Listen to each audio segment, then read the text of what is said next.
The royal wedding ceremony was over and at last the princess was alone with her bridegroom. Her red silk veil was so thick that during the wedding ceremony, she could hardly make out the shadows of her bridegroom and the guests.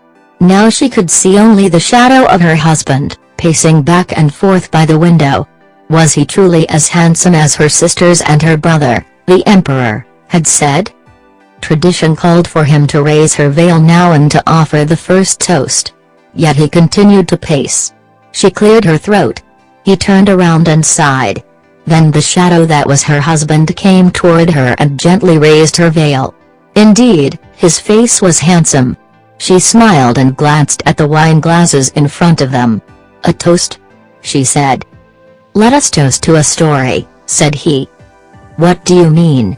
She frowned slightly. Their tradition was that the first toast should be to their future happiness. "First, a story, is that all right?" "All right, I suppose." She worried, was her husband going to be odd their entire married life? "Once upon a time," he began, "there was a high official who, above all else, wanted a son. In fact, he warned his wife that if she had a daughter, she would have to take her own life. You can imagine how troubled she felt while she was pregnant, not knowing whether she was carrying a gateway to her future happiness, or a gateway to her immediate doom. More troubled still was she when she delivered a baby daughter. She felt she had no choice but to write to her husband in the capital city and to tell him that they could rejoice for they had a newborn son. She dressed the baby as a boy and insisted on being the one to bathe him. As he grew, he showed exceptional abilities in school and as a leader.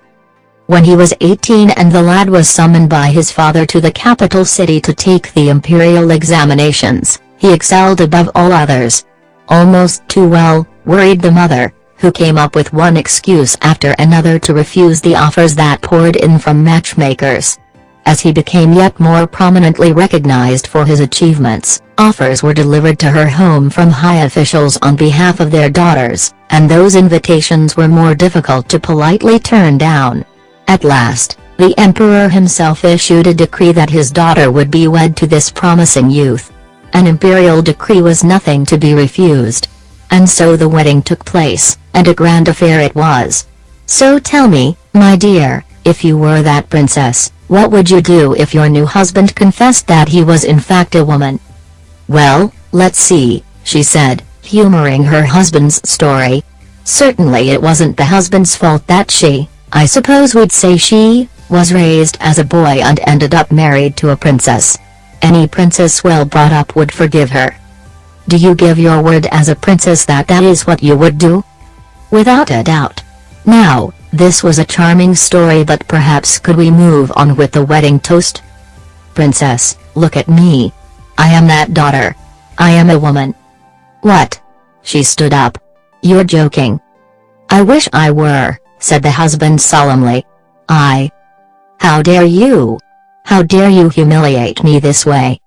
But you said you would forgive me." "I said no such thing. That was a story. This is real life." She steeled herself to full height and pointed her finger.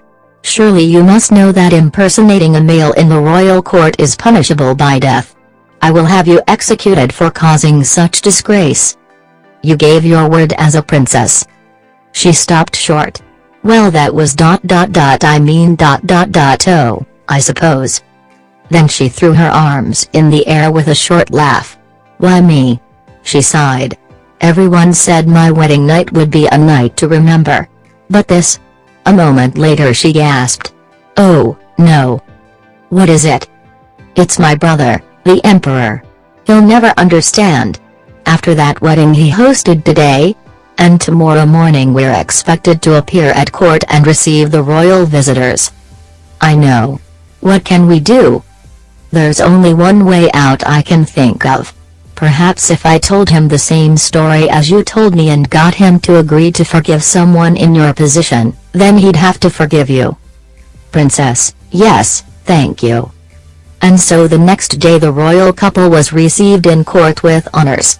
The emperor proudly displayed them as his newlywed sister and new son-in-law. "If it may please the court," said the princess. "What is it, my dear?" said her brother, The Emperor. I recently heard an amusing story. May I share it with you?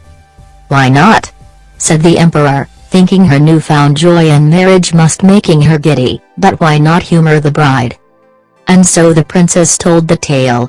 And if you were that prince's father, she said at the end, what would you do? With all eyes watching, the Emperor said in a deep, commanding tone, one who is raised to be a great ruler, as I am, knows how to show mercy and forgiveness when someone who is charged with a crime is not truly at fault. Justice is what sets apart the finest rulers from the unenlightened ones. In your story, my dear sister, the husband, such as it is, would be released from the marriage, forgiven, and adopted by the emperor as a royal sister. My most fair and merciful brother, said the princess, then forgive my husband, because he, or she, is the one in the story. How could any of us have known that she was raised as a male?